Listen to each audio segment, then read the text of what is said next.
asubuhi. Vous les Mutaichoma kwa moto. Que Dieu bénisse la lecture de sa parole, on peut s'asseoir.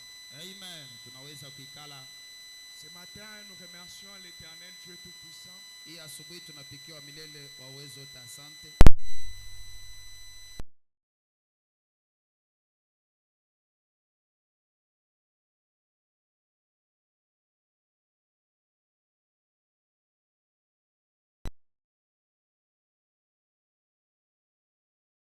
C'est dans la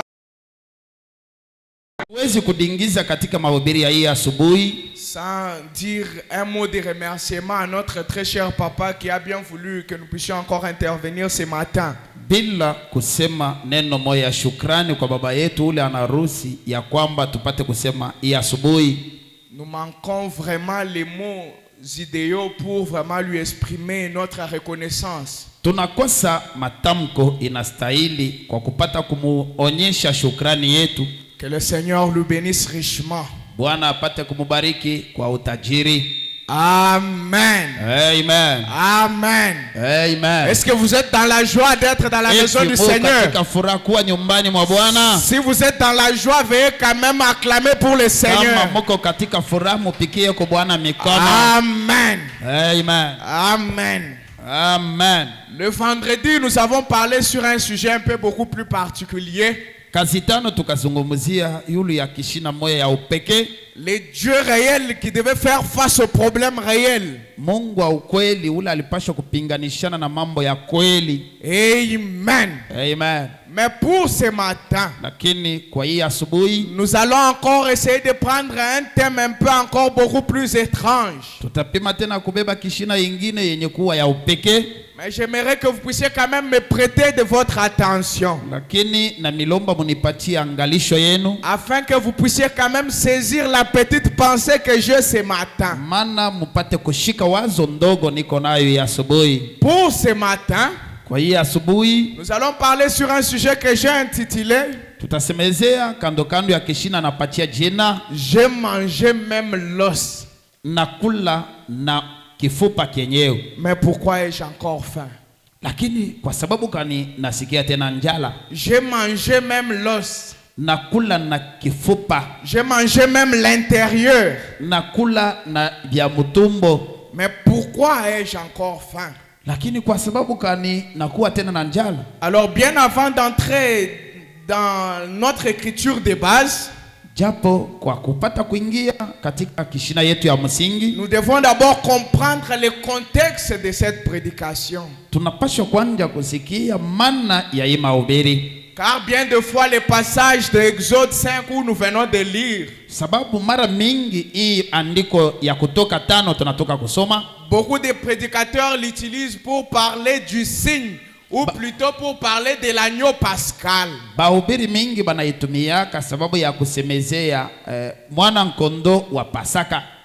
Parler du signe ou même parler du Saint-Esprit.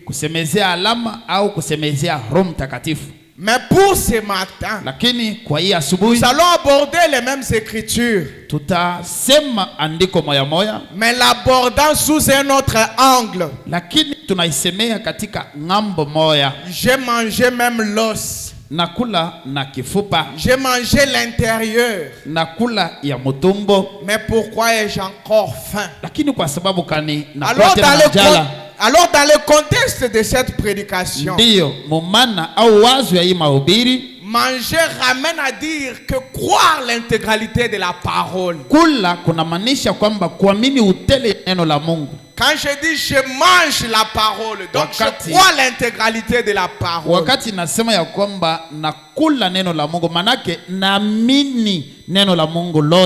Alors l'os en question, qui est la partie la plus dure de l'agneau, dans le contexte de cette prédication,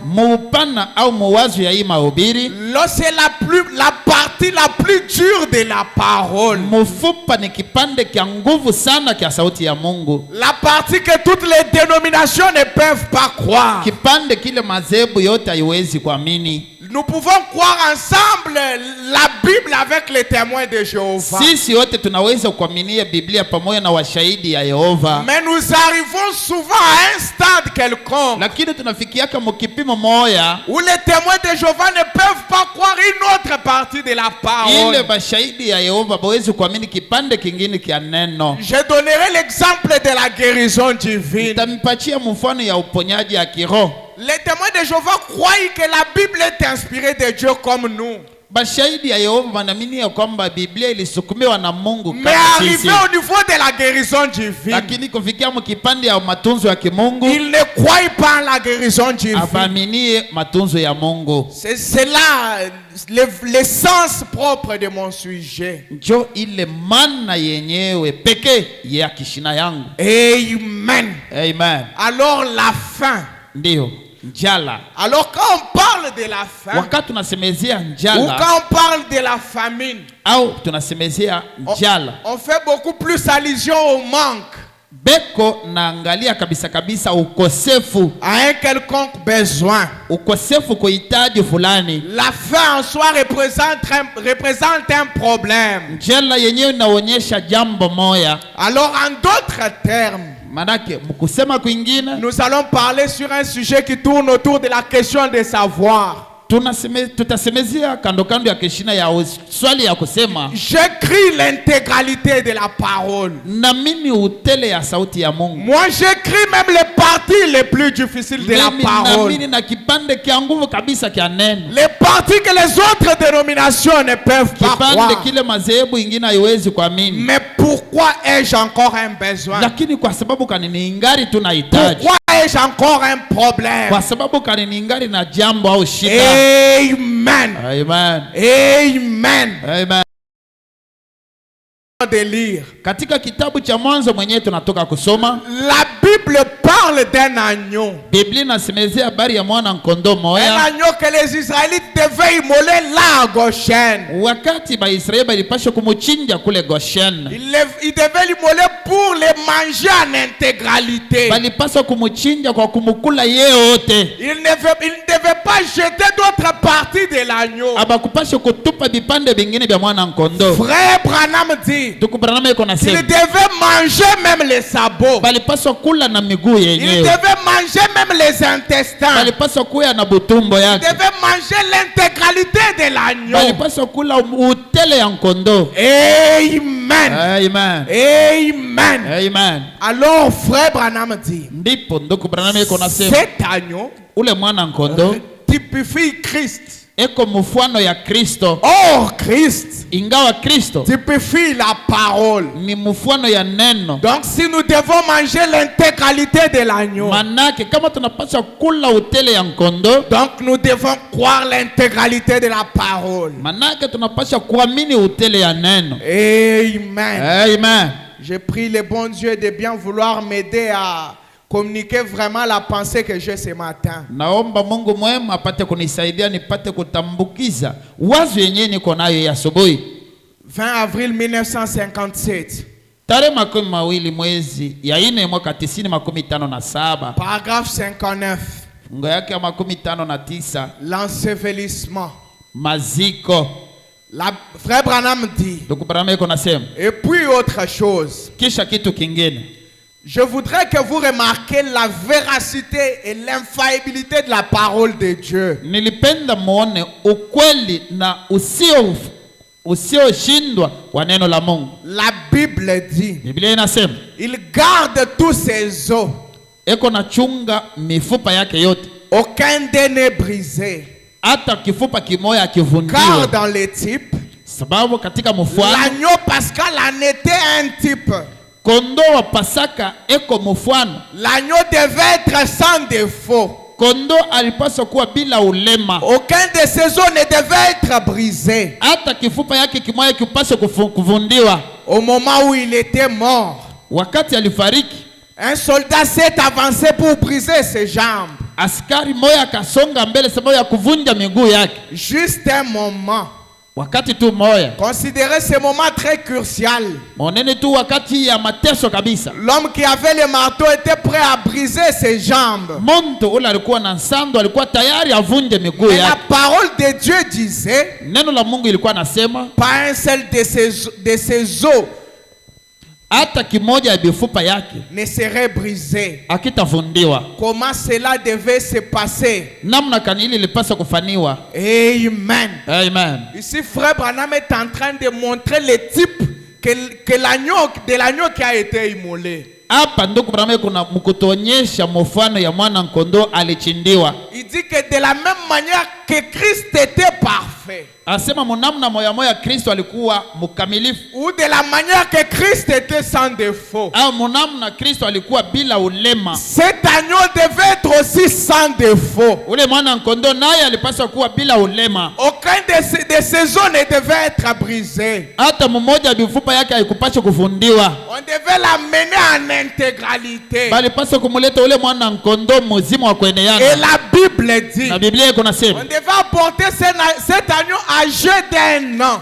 Bali paswa kuleta ule mwana kondoo wa mwaka moya. Ce qui représentait sa vivacité. Ili ilikuwa naonyesha sema ujana au nguvu yake. Cet agneau n'était pas trop jeune ni trop vieux. Ule kondoo asikuwa kijana kabisa au mzee kabisa. Il était encore vigoureux. Alikuwa ingari wa nguvu. Il avait de la force. Alikuwa na uwezo. Il était parfait. Alikuwa kamilifu. Cet agneau n'était pas malade. Ule kondoo asikuwa mgonjwa hapana. Amen. Amen. Et pour vérifier que cet agneau était sans défaut, na kwa kuchunguza kama ule mwana kondoo asikuwa bila ulema, on devait le garder pendant 14 jours. Bali paswa kumchunga katika masiku 14. Pour vérifier qu'il n'était pas malade. Kwa kuchunguza kama asikuwa mgonjwa. Pourquoi? Kwa nini? Parce que cet agneau pascal, kwani ule kondoo wa Pasaka, était le type parfait de Jésus-Christ. Alikuwa mfano kamili wa Yesu Kristo. Cet agneau qui a été immolé à Goshen, ule kondoo akachinjwa ku Goshen, était un type parfait du Seigneur Jésus-Christ. Alikuwa mfano kamili wa Yesu Kristo. Amen. Amen. Or Jésus-Christ ingawa Yesu Kristo est la parole. ni sauti ya Mungu. Donc si nous maintenant nous devons manger aussi l'agneau. Manake kama sisi nasi tunataka kula kondoo, donc nous devons manger la parole. Tunapaswa kula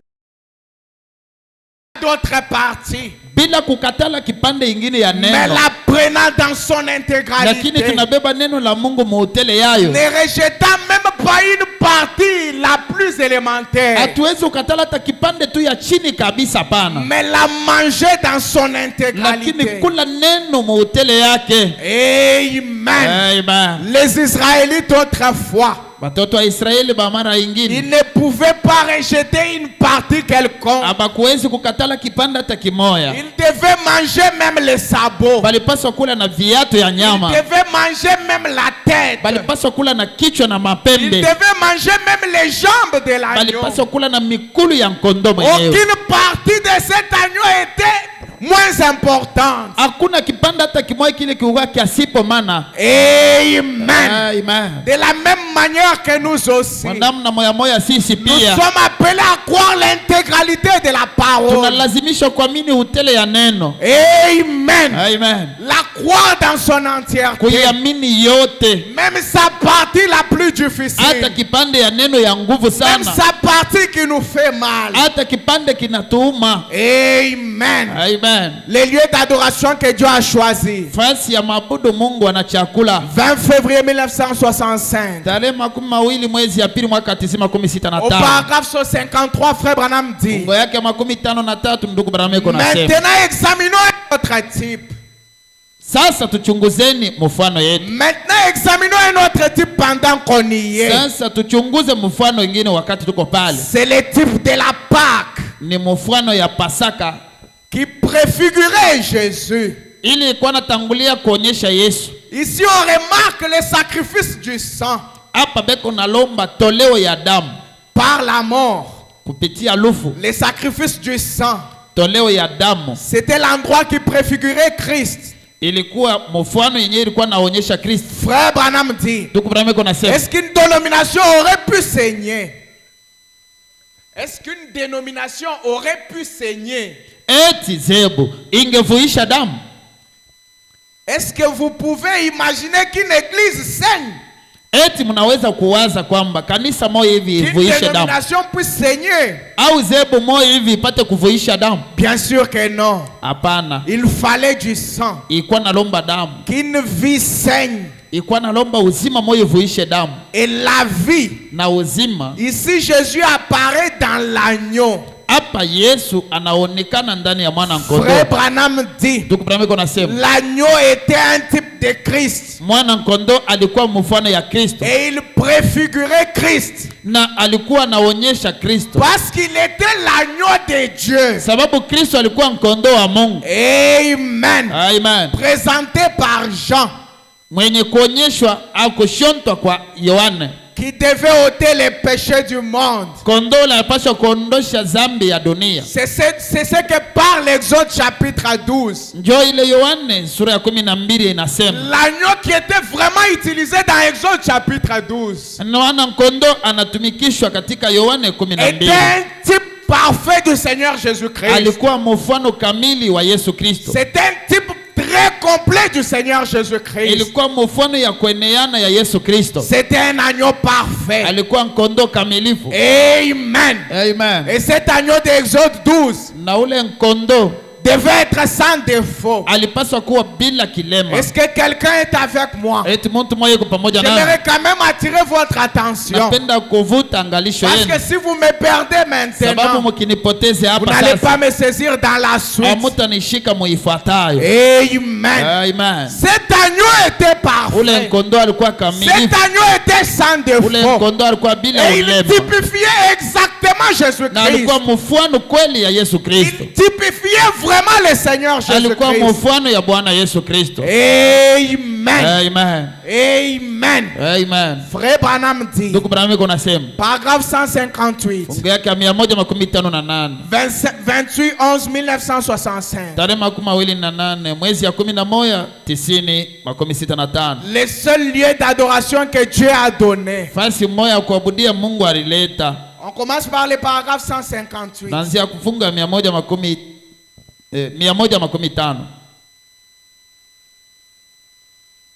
Frère Branham dit, maintenant examinons un autre type.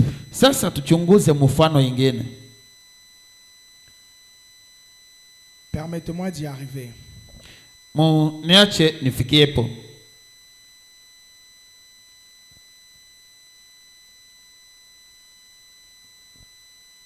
Remarquez comme c'est beau. Le sang de l'agneau. Ça c'est le corps de Jésus-Christ. Le sacrifice. Le sang de l'agneau sur la porte. Maintenant souvenez-vous, l'agneau a été immolé. Et c'était le type de Christ. Remarquez. Maintenant ce sujet. L'agneau était sous forme figurative. L'agneau était sous forme figurative. Ou ai-je dit correctement? Un type de Christ. Christ était l'agneau. Ce devait être un mâle. Le premier de la maman brebis. Ou quelque sorte que vous l'appellerez. Il devait être son premier né. Et il devait d'abord être éprouvé pour voir s'il était sans défaut. Maintenant, Christ a été éprouvé. Le premier agneau de la maman brebis. La Vierge Marie. Alors que je suis en train de mettre mon fondement, j'aimerais vous faire voir que cet agneau pascal, qui était le type de Christ, était sans défaut. Cet agneau était parfait. Cet agneau n'était pas malade. On devait même l'éprouver. Pendant 14 jours. Katika masiku 14. Pour tester s'il était malade ou pas. Kwa kupima kuona kama alikuwa mgonjwa au hapana. Pour voir que cet agneau. Kwa kuona kwamba ule kondoo avait peut-être un problème ou pas. Alikuwa saa zingine na mambo fulani au hapana. Pour vérifier sa perfection. Kwa kuchunguza ukamilifu wake. Amen. Amen. Amen. Amen. Alors nous voyons sasa tunaona kwamba que l'agneau est le type de Christ. Kondoo ni mfano wa Kristo. Oh, Christ. Ingawa Kristo et la parole ni neno la Mungu. Alors la parole, ingawa neno, elle est sans défaut. Iko bila ulema. La parole, neno la Mungu, elle n'a aucune tâche. Haiko na doa hata moja. La parole, neno la Mungu, elle est parfaite. Iko kamilifu. Amen. Amen. Alors si nous devons la valer, ndipo tukipende kuyamini, comme les Israélites d'autrefois, sawa vile ba Israeli ba wakati nous devons la manger dans son intégralité. Tunapaswa kumkula yote Nous devons la manger entièrement. Tunapaswa kuikula yote. Nous ne devons pas rejeter d'autres parties. Kukatala vipande vingine. Même les parties les plus difficiles. Hata vipande vya nguvu sana. Même les parties qui nous font nous-mêmes mal. Hata vipande vinatumiza roho. Nous devons vraiment la valer. Tunapaswa kubimeza. Amen. Amen. Même les parties qui nous condamnent de la parole. Nous devons les avaler. Tunapaswa kubimeza. Souvenez-vous. Kumbukeni. Que dans Exode 12. Kwamba katika Mwanzo sura ya 12.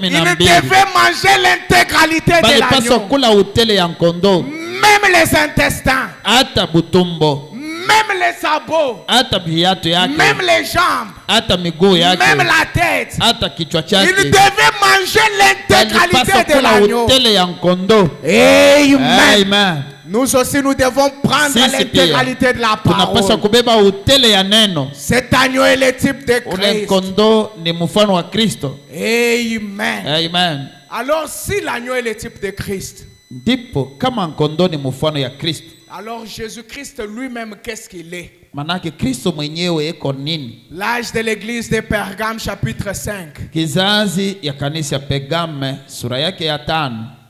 Page 170.2. Ukurasa 117 kipande kia pili. Frère Branham dit. Ndugu Branham iko nasema. Ainsi cette parole qui nous a laissé sous forme imprimée.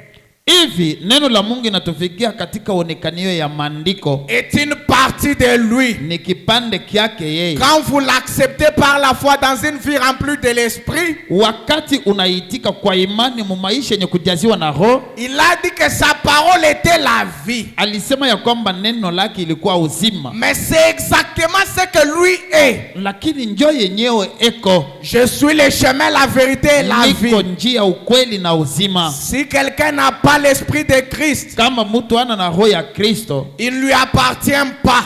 Ana wake. Voilà, il est l'esprit. Moneni eko roho. Il est la vie. Eko uzima. C'est exactement ce que la parole. Jo yenyewe neno iko. C'est exactement ce que Jésus. Jo kweli kweli kile Yesu eko. Jésus est la parole. Yesu eko neno. Amen. Amen. Jésus-Christ est la parole. Yesu Kristo ni neno. Oh, Jésus-Christ est le type de Christ. Ingawa Yesu Kristo ni mfano ya Kristo. En fait, Jésus-Christ est le type de l'agneau. Yesu Kristo ni mfano wa mwana kondoo. Donc s'il mangeait cet agneau dans l'intégralité, manake kama balikuwa nakula ule kondoo mu hoteli yake, alors que cet agneau était le type de Jésus, ingawa ule kondoo alikuwa mfano ya Yesu, donc nous aussi nous devons manger notre agneau dans l'intégralité. Manake sisi pia tunapaswa kula kondoo wetu mu hoteli yake. Alors qu'est-ce que représente notre agneau aujourd'hui? Na yenyewe ni nini iko naonyesha kondoo wetu leo? Frère Branham nous dit anatuambia kwamba kondoo wetu ni neno la Mungu. Amen. Amen. Donc nous voyons manake wakati tunaangalia que nous devons manger l'agneau tunapaswa kula kondoo dans son intégralité. Katika hoteli yake. Cela revient à dire ile inamaanisha que kwamba nous devons croire l'intégralité de la tunapaswa parole. kuamini utele ya neno la Mungu. Que nous devons croire la parole dans son entièreté. Kwamba tunapaswa kuamini utele mu hoteli yayo. Même la partie la plus dure de la parole. Hata kipande kia nguvu sana kia neno. Amen. Amen. Mais quelle est cette partie la plus dure? Lakini kipande kia nguvu kia neno ni que kipande nous devons réellement manger. Kile kweli kweli tunapasha kula. Car souvenez-vous, sababu kumbukeni, nous avons dit de notre sujet tulisema kutoka kishina yetu je mangeais même l'os. kwamba nakula na mfupa. Mais pourquoi ai-je encore faim? Lakini kwa sababu kanini niko tena na Mais njala? quelle est cette partie la plus dure? Sasa hii kipande ya nguvu yenyewe ni nini? Amen. Amen. Que les autres dénominations ne peuvent pas Kile manger. kipande madhehebu ingine haiwezi kula. Quelle est la partie la plus dure de la Kipande parole? kia nguvu sana kia neno ni kipande Que les kani? témoins de Jéhovah vont nous laisser à table. Kile mashahidi ya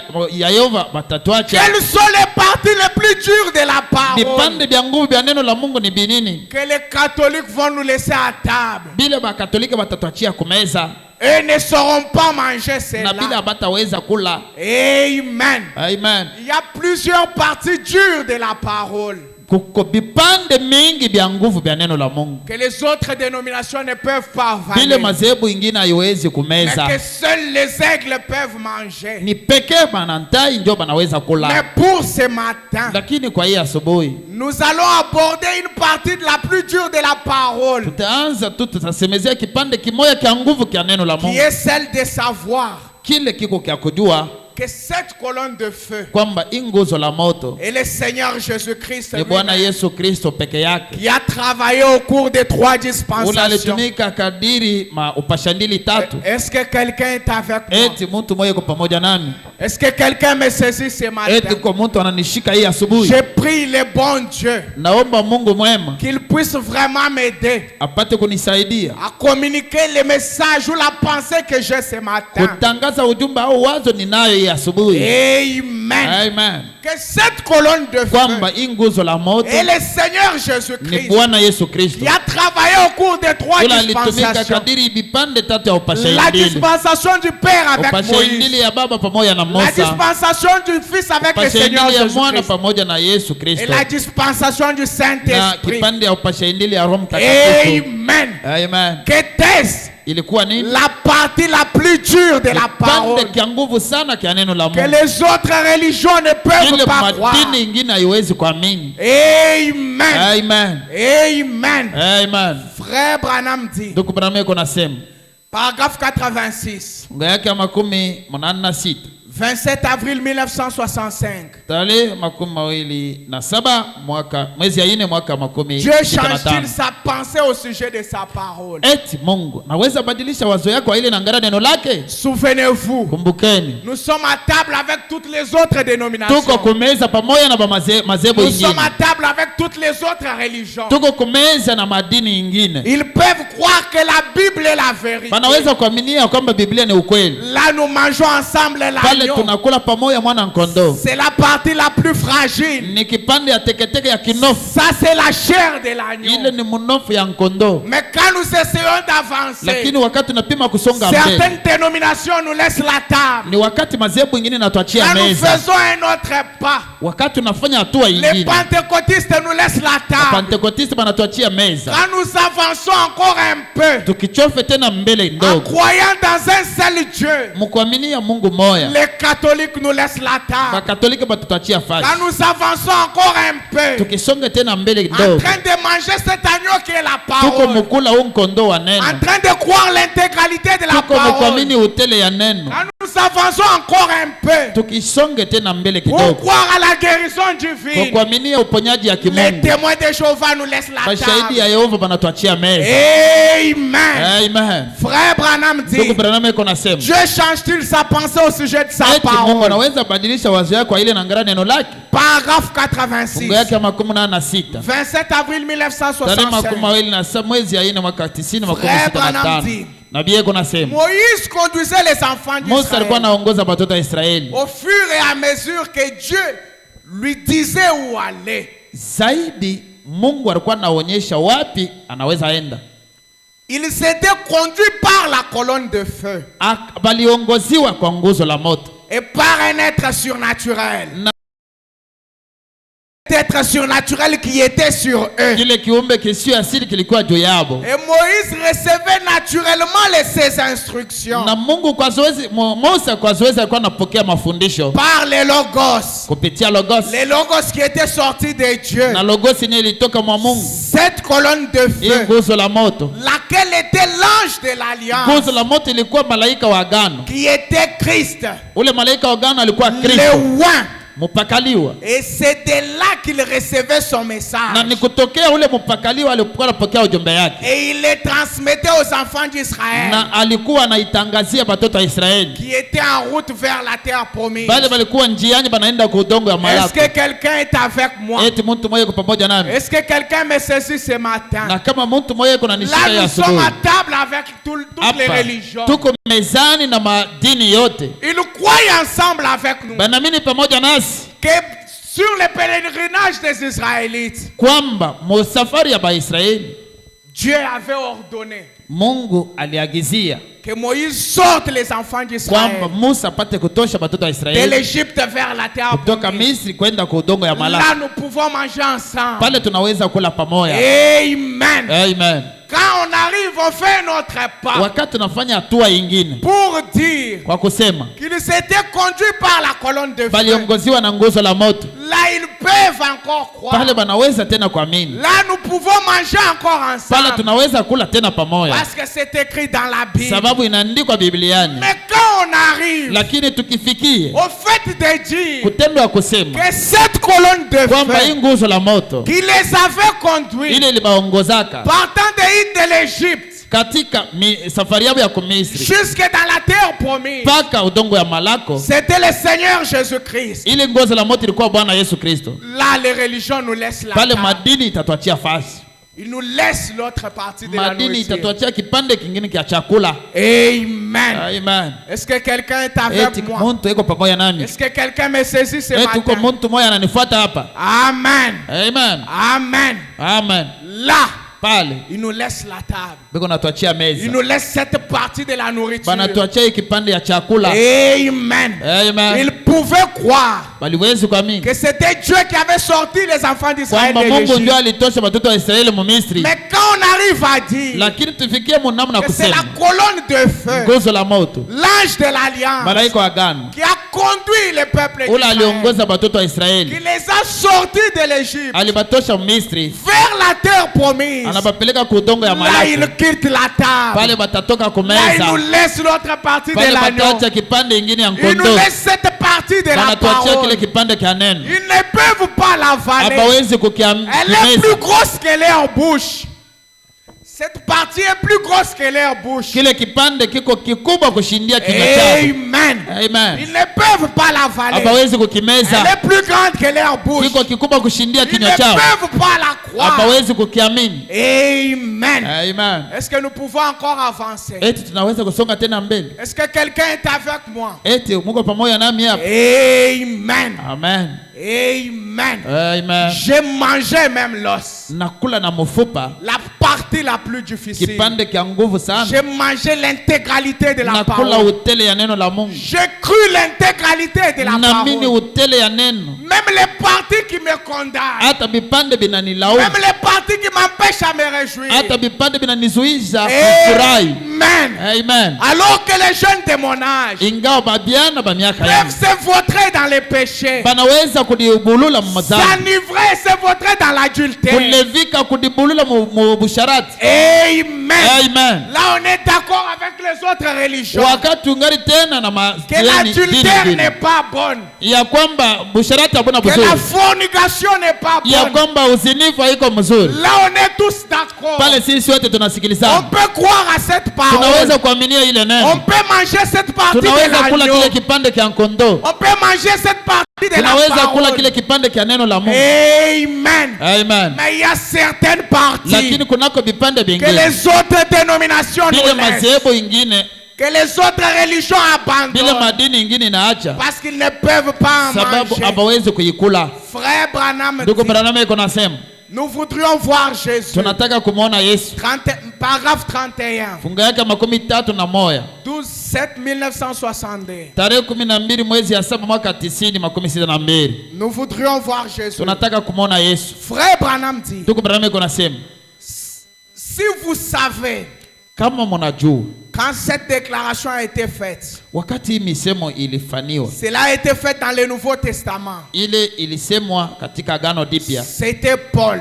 ilikuwa Paulo. Nous croyons que c'est lui qui avait écrit cela. Tunaamini kwamba Paulo yeye ndio aliandika, C'est par la loi de la grâce. ni kupitia sheria ya neema.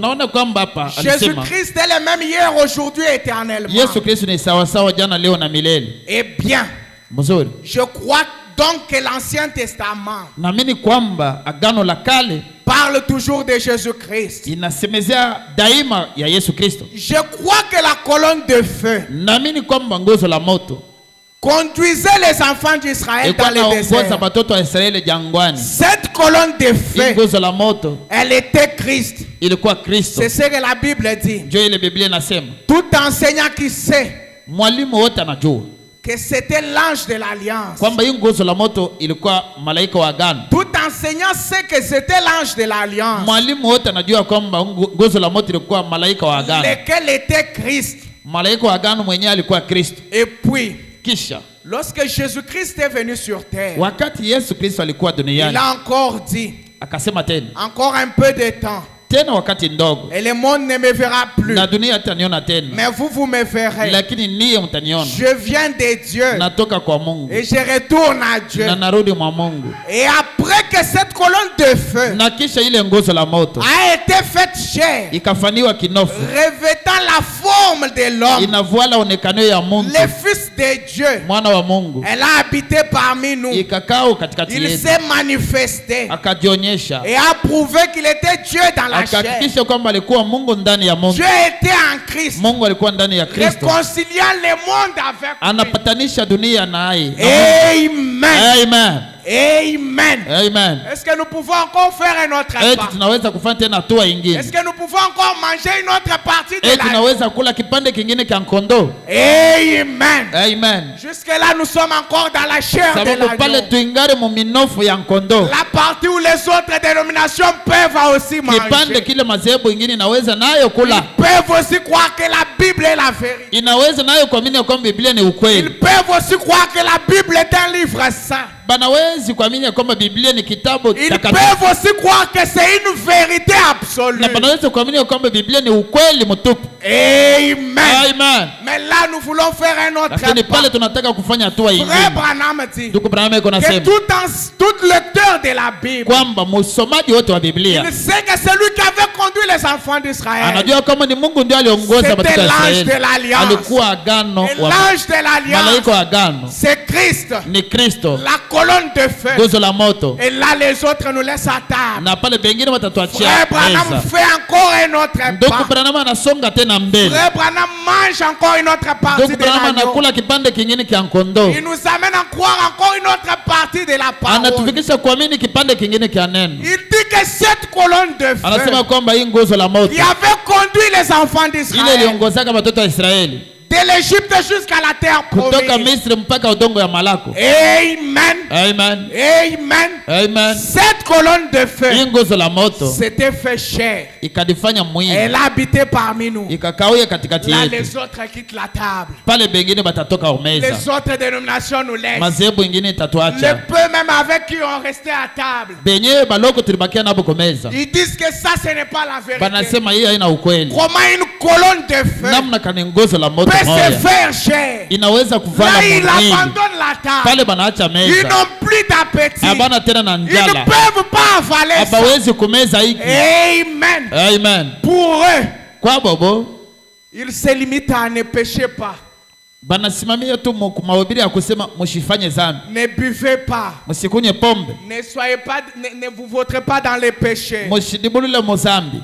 Vous devez honorer votre père et votre mère. Mnapaswa kuheshimu baba yenu na mama Là, yenu. nous mangeons ensemble à la Pale table. pamoja tu nakulia kumeza Est-ce que moja. quelqu'un est avec Eti moi? mtu moja kwa pamoja nami. Quand on lui dit d'aimer son prochain comme il s'aime Wakati lui-même, wanamwambia apende mwenzake gisi analipenda yeye peke. on lui dit que la bonté et la vérité ne t'abandonnent pas. Banamwambia kwamba On lui dit la bonté et la fidélité ne t'abandonnent banamwambia pas. kwamba wema na uaminifu ishikwache. Lis-les à ton cou, écris-les sur la table de ton cœur. Uifungie kushingo yake na uandikie pabao ya moyo yako. Ça, c'est ce que Proverbe dit. Ile ndio ile metali anasema. Les témoins de Jéhovah peuvent manger cela. Mashahidi ya Yehova wanaweza kula Les ile. autres dénominations peuvent manger cela. Madhehebu ingine inaweza kuikula. Mais quand on en arrive à faire un autre pas, Lakini wakati tunafikia mkipimo ya kufanya hatua quand on en ingine, arrive à une autre portion de la parole. Tukiingia mkipande kingine kia neno la Mungu. Pour dire que cette colonne de feu kusema ya kwamba hii nguzo la moto qui avait conduit les enfants d'Israël dans l'Égypte iliongoza batoto wa Israeli katika Misri. vers la terre promise. Kutoka Misri kwenda kudogo ya Elle Malako. s'était fait chair. Ikadifanya mwili. Elle habitait parmi nous. Ikakao katikati yetu. Là,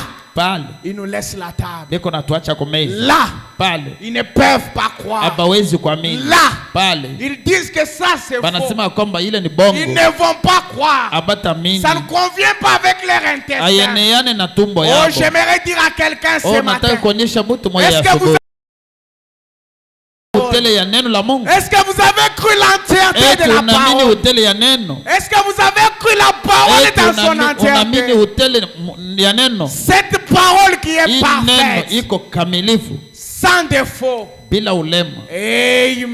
Amen. Amen. Amen. Cette parole qui est parfaite, sans défaut, tellement éprouvé pendant 14 jours comme Christ. On a vu qu'il n'avait aucun défaut. Elle est trop parfaite. C'est la vraie définition de la perfection elle-même. Mais nous devons la manger dans son intégralité. Même les parties les plus dures que les autres religions refusent, que les autres religions abandonnent. Amen. Amen. Frère Branham dit, Jéhovah juré,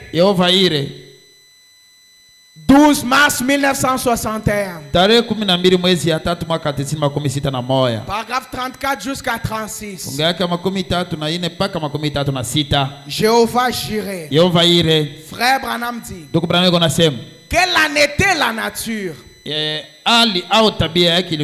C'était Jésus. Écoutez, combien Jésus-Christ était l'ange de l'alliance. C'était la colonne de feu qui conduisait les enfants d'Israël. Si vous croyez la Bible, il a dit, je suis le je suis. Je suis le je suis. Il était le je suis. Il était sur la terre. Il a dit je viens de Dieu et je retourne à Dieu. Abraham dit est-ce vrai? Il vous pose la question, est-ce vrai? Amen. Amen. Je viens de Dieu et je vais à Dieu. Après sa mort, son ensevelissement et sa résurrection, eh bien, observez cette lumière avait fait lorsqu'elle était en Jésus. Observez ce que cette lumière avait fait lorsqu'elle était en Jésus. Les signes. Comment il regardait, il connaissait les pensées des gens. Il leur disait ce qu'ils étaient. Ainsi de suite. Prouvant qu'il était le Messie. Après sa mort, son ensevelissement et sa résurrection, il était retourné à Dieu le Père. Et Paul sur le chemin de Damas a été frappé par une très grande lumière qu'il avait aveuglé. Il a dit Saul, Saul, pourquoi me persécutes-tu? Il a dit qui es-tu, Seigneur, que je persécute? Amen. Amen. Il a dit je suis Jésus. Il était allé à Dieu. Il venait de Dieu. Et il était allé à Dieu. Amen. Amen. Amen. Amen. Cette même colonne de feu, cette lumière que Saul avait rencontrée sur les chemins des Tarses, c'était le Seigneur Jésus-Christ. Amen. Amen. Amen. Amen. Frère Branham dit, Pierre en prison, cette nuit-là, c'était la lumière. Cette lumière y était entrée. ile mwanga ikaingia et avait ouvert les portes devant lui. Na ikafungula milango mbele yake. L'ange du Seigneur. Malaika wa Bwana. Et c'est toujours Jésus-Christ. Na ule malaika wa Bwana yuko daima Yesu Kristo. L'ange de l'alliance. Malaika wa agano. Et alors aujourd'hui, ndipo leo il est revenu pour la première fois. Anarudi kwa mara ya kwanza dans toute l'histoire de la photographie. Katika historia yote ya et a été photographié. Akapigwa, akabambiwa picha. On me l'a demandé. Bakaniuliza hayo. J'ai dit. Nikasema peut-être que oui. Saa zingine ndio. Beaucoup parmi vous. Bamingi katikati yenu. Peut-être on vu cela en Allemagne. Saa zingine baliona kule Jerumani. Où on avait installé un grand appareil photo. Kwenye baliweka chombo kubwa ya picha. Et on avait pris une photo. Na balikamata picha moja. Pendant qu'elle descendait éloignée. Wakati alikuwa anashuka na anapakala. C'est qu'elle revenait à quelqu'un. Ile ni kwamba alikuwa anakuwa kwa mtu moja. Je le disais. Nilikuwa nasema. Amen.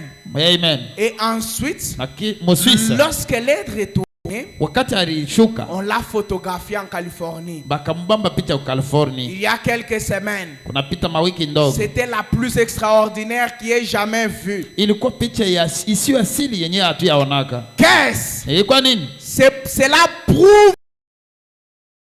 kisha kama ni Mungu moya moya. Et avec son église aujourd'hui. Eko pamoja na kanisa yake leo. Il demeure parmi nous. Anakaa katikati yetu. Il manifeste la même vie qui était en Jésus. Anaonyesha uzima moyo ilikuwa ndani ya Yesu. Et qui était dans l'église. Na ule alikuwa mkanisa. Amen. Amen. Si vous avez remarqué. Mkifanya angalisho. J'ai un peu balayé en passant. Na sema mkupita. L'œuvre de cette colonne de feu au cours de ces 3 dispensations. Kazi ya nguzo la moto kadiri hii vipande tatu ya upasha indini. Amen. Amen. Alors que d'autres pouvaient rester à table avec nous. Wakati bengine baliweze kubakia kumeza pamoja nasi. Pourquoi? Kwa nini? Que cette colonne de feu kwa kuamini ya kwamba hii nguzo la moto qui avait conduit les enfants d'Israël ile iliongoza watoto wa Israeli était Christ. Ilikuwa Kristo. Alors que les autres sont partis. Ingawa wakati bengine banisha. Les autres sont quand même restés à table avec nous. Bengine banabakia kumeza pamoja nasi. Pour manger cette partie de la parole. Kwa kula hii kipande kia neno. Frère Branham fait encore un autre. Ndugu Branham anafanya hatua nyingine. Frère Branham enjambe encore. Ndugu Branham anaruka tena. Il a dit que cette colonne de feu. Anasema hii nguzo la moto. Qui avait conduit les enfants d'Israël. Ile iliongoza watoto wa Israeli. Était en Jésus. Ilikuwa ndani ya Yesu. Amen. Amen. Est-ce que quelqu'un est avec moi? Alors que d'autres sont encore restés. Wakati batu bengine balibakia. Les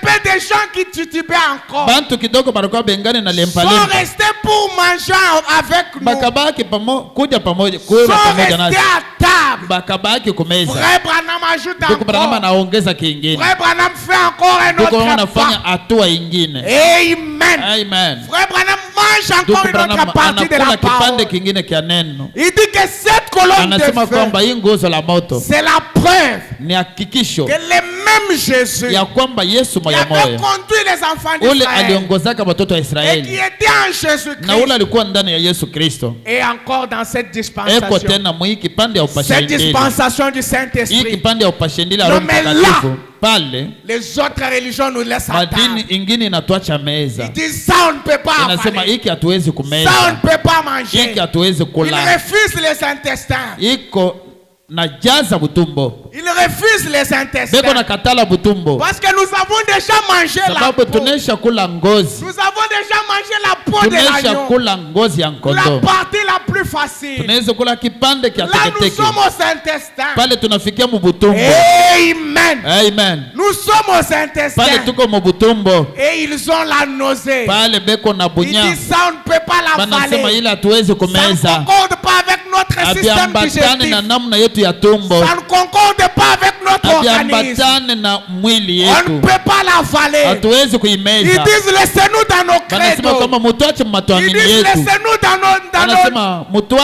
dans nos dénominations. Mumazebu yetu. Laissez-nous dans nos organisations. Mutuache matengenezo yetu. Amen. Amen. Amen. Amen.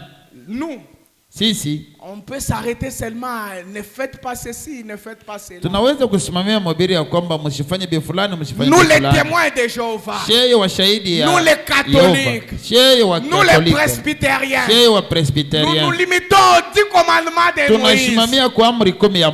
Ne vole pas. Ne fais pas ceci. Là, nous sommes à table avec eux. Mais quand nous arrivons à un niveau où frère Branham nous dit que cette même colonne de feu qui avait accompagné les enfants d'Israël, c'est ce qui confirme ce message.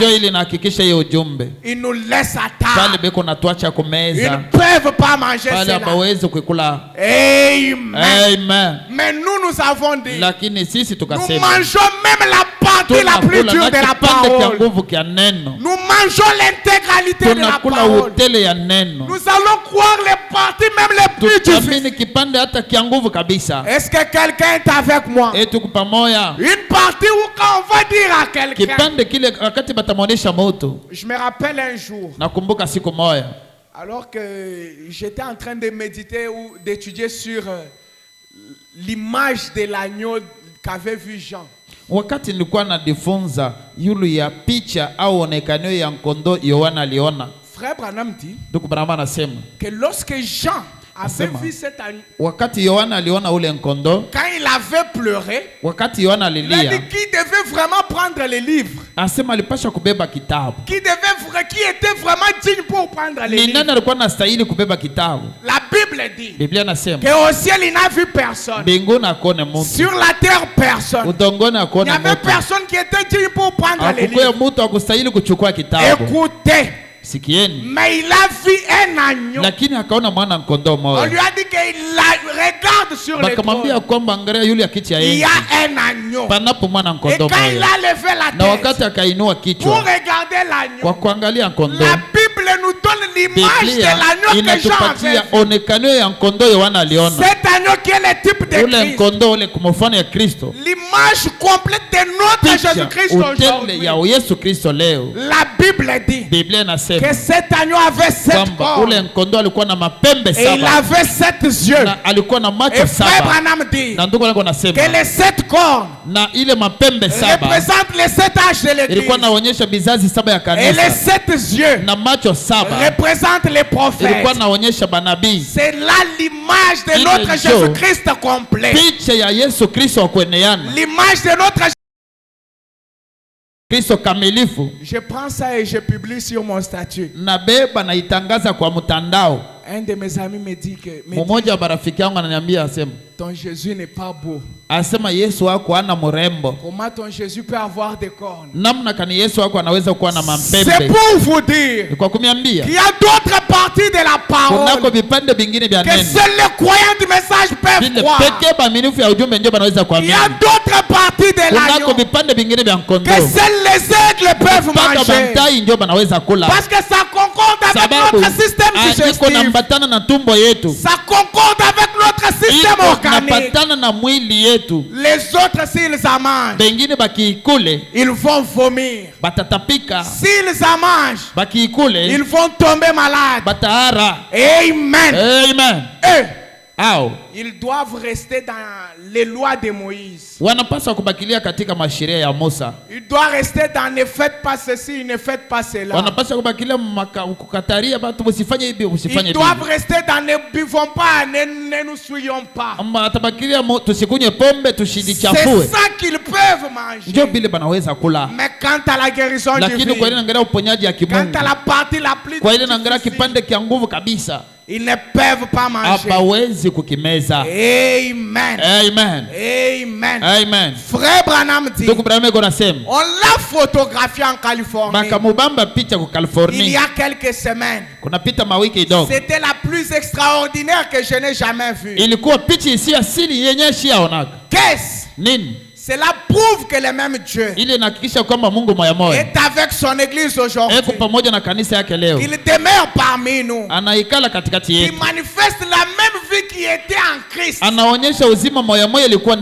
Et qui est dans l'église. Amen. Amen.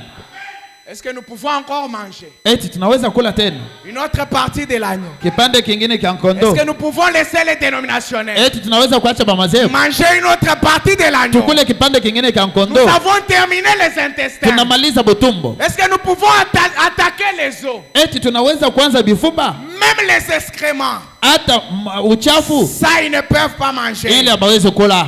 Frère Branham dit, Ndugu Branham anasema compte rendu du voyage en Afrique.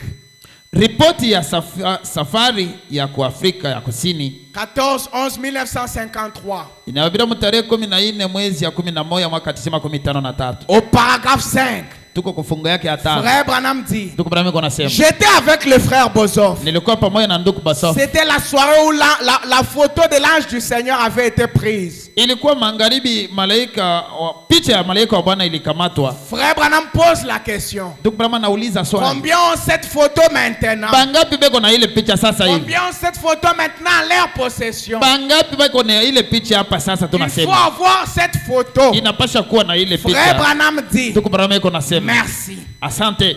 Je suis sûr. Niko na hakikisho. Je suis certain. Nahakikishwa Qu'elle sera une grande bénédiction pour vous. kwamba ile picha itakuwa baraka kubwa juu yenu. Cette photo. Hii picha. Frère Branham dit que je suis sûr. Ndugu anasema kama nahakikishwa. Je suis certain. Niko na hakika. Qu'elle est et qu'elle sera une grande bénédiction pour vous. Hii picha itakuwa baraka kubwa juu Et yenu. cette photo. Kwamba hii picha. Elle est. Iko. Elle sera une grande bénédiction Na pour itakuwa vous. tena baraka kubwa juu Mais yenu. là, les témoins de Jéhovah nous laissent la table.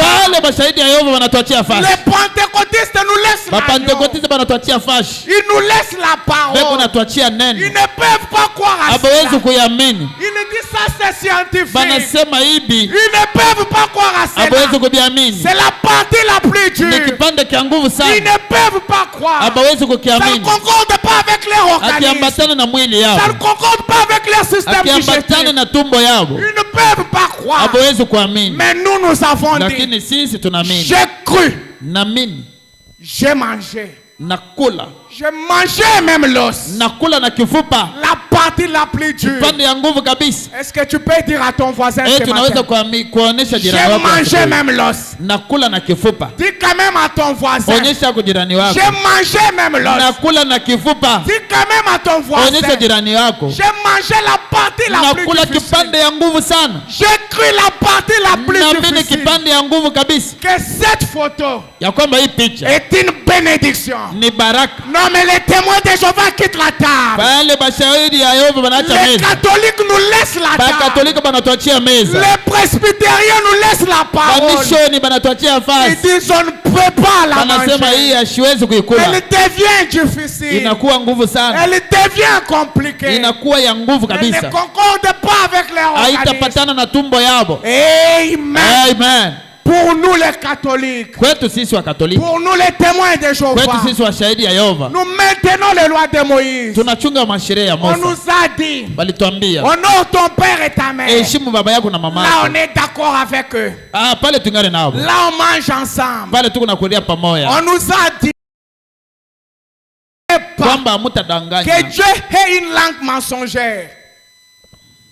Que Dieu est une langue mensongère. Kwamba Mungu anachukia lurimi ya bongo. Amen. Amen. Et là, nous mangeons Na ensemble. pale tuko nakula Est-ce pamoja. que quelqu'un est avec moi? Tumo tuko pamoja nami. Que vous devez espérer en Dieu. Kwamba mnapaswa kutumainia Là, on Mungu. mange ensemble. Pale tuko nakula Là, pamoja. on est à table Pale ensemble. tuko kumeza pamoja. Mais on arrive à des parties Lakini tunafikia mbapipande ingine. que quand ils regardent, Wakati beko naangalia, quand on leur dit, wakati unabambia, ils disent, beko nasema ça, iki ça ne concorde pas avec notre organisme. akipatane na mwili yetu. Est-ce qu'on peut encore manger l'agneau? Eti tunaweza kula tena. Est-ce qu'on peut encore croire la parole? Eti tunaweza kuamini tena Est-ce neno. qu'on peut encore faire un pas? Eti tunaweza kufanya hatua Alors ingine. que je tends déjà à la fin. Wakati nasonga mbele Frère kumwisho. Branham dit, Tuko nako nasema 15 avril 1964, tarehe 15 mwezi ya 4 mwaka 2064. paragraphe 57. Fungu yake 57. Christ identifiait les mêmes dans toutes les générations. Kristo mwenye kutambulisha moya moya katika muumiri yote. Frère Branham Ndugu dit, Branham yuko nasema. Amen. Amen. Parce qu'on a posé la question. Sababu aliuliza ulizo. Mais pourquoi Lakini kwa sababu gani? beaucoup de gens quittent la table Batu mingi beko natoka kumeza. alors que tous nous devons manger ingawa sisi wote tunapasha kula kumeza. Cet agneau qui est Christ, kondoo mwenye kuwa qui Kristo, est la parole, ule ko neno la Mungu, qui est la Bible, ule ko Biblia. Alors que tous nous l'avons cru, ingawa sisi wote tunamwamini, avons dit que la Bible est la vérité, tukasema kwamba Biblia ni ukweli. Mais pourquoi les autres quittent la table? Lakini kwa sababu kani bengine beko natoka kumeza, pourquoi ils nous laissent cette nourriture? Kwa nini beko natuachia hii chakula? Pourquoi ils ne mangent pas kwa avec nini nous? Abakule pamoja nasi? Frère Branham répond. Ndugu Branham iko Est-ce que vous voulez entendre la réponse de Frère Branham? kusikia jibu ya ndugu Branham? Est-ce que vous voulez entendre la réponse de Frère kusikia jibu ya ndugu Branham? Frère Branham dit au Ndugu Branham iko paragraphe nasema hivi, kufunga 57. ce qui fait que ili nafanya kwamba beaucoup de gens batu mingi quittent la table, batoke et kumeza, les autres dénominations mazebu ingine quittent la table. batoke kumeza. Frère Branham dit, Ndugu Branham iko c'est nasema parce que beaucoup de gens ni sababu batu mingi ont diverses conceptions de Jésus. beko na mawazo mbalimbali ya Beaucoup Yesu. de gens, Batu mingi ils ont une conception de beko na Jésus. mawazo ya kuachana chana ya Yesu. Voyez, Moneni tout le monde, batu bote en tant qu'individu, sawa muntu pa upeke essaye de tirer sa conclusion sur qui est Christ. eko napima kutoa oni yake kwa ile naangalia Kristo ni nani. Amen. Amen. Est-ce que quelqu'un est avec moi? Tuko pamoja. Les dénominationnels, Ba mazebu, les témoins de Jéhovah, bashahidi ya Yehova, les catholiques, ba katoliki, les presbytériens, ba presbyterian, les baptistes ba baptiste et les autres, na bengine ils essayent beko napima de tirer kutoa selon leur propre conception kufuatana na mawazo yabo, de qui est Christ.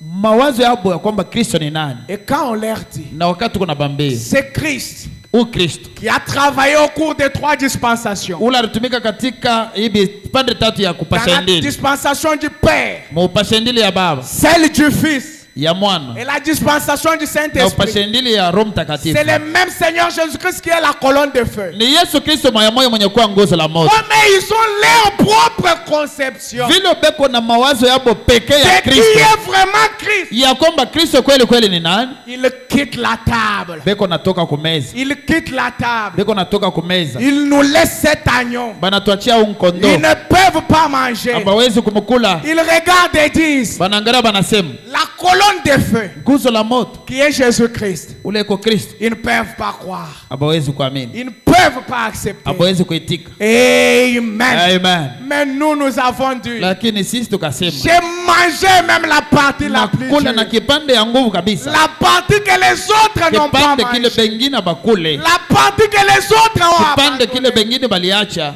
Amen. Amen. La partie que les autres ont Kipande délaissée. kile bengine banakataa, Moi j'ai mangé la partie la plus lakini dure. mimi nakula kipande cha nguvu kabisa.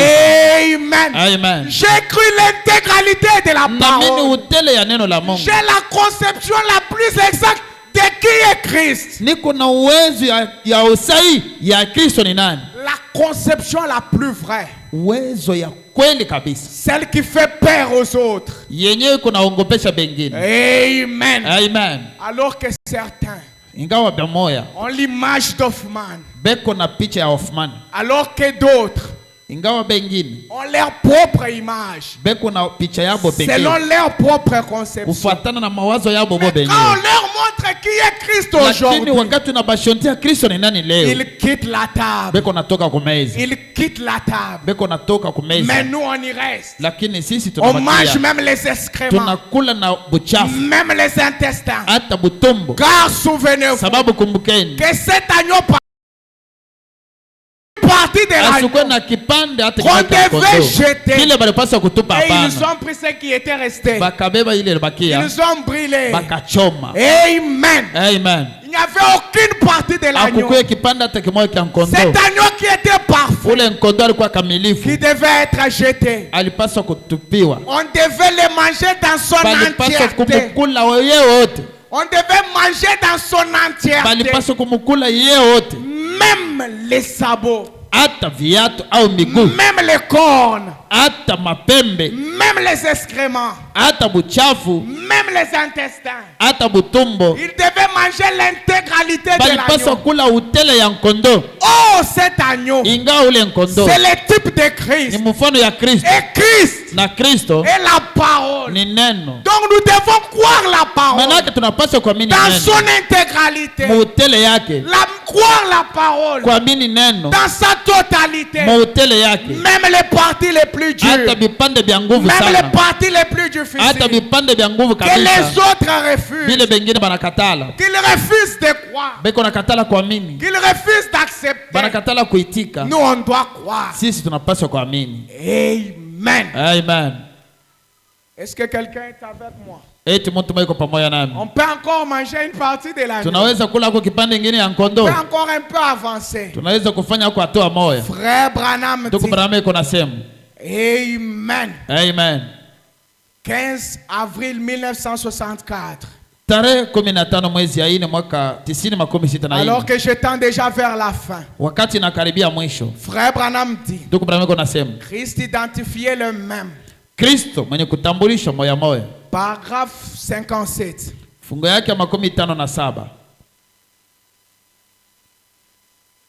Frère Branham dit ceci.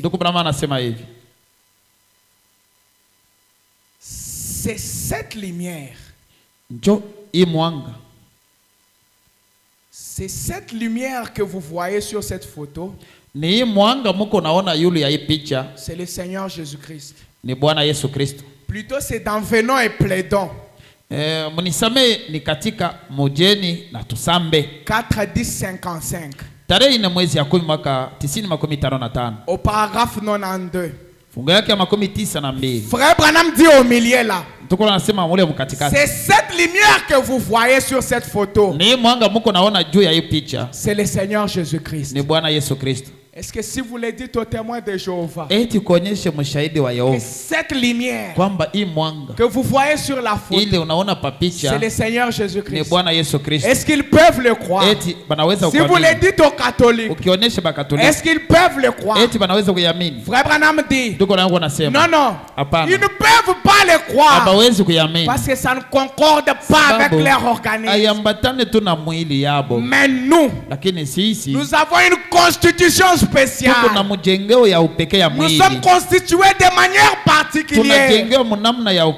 Notre organisme est différent. Amen. Amen. Amen. Nous mangeons même la partie la plus difficile. Frère Branham dit, c'est cette lumière que vous voyez sur cette photo. C'est le Seigneur Jésus-Christ. Les témoins de Jéhovah ne croient pas.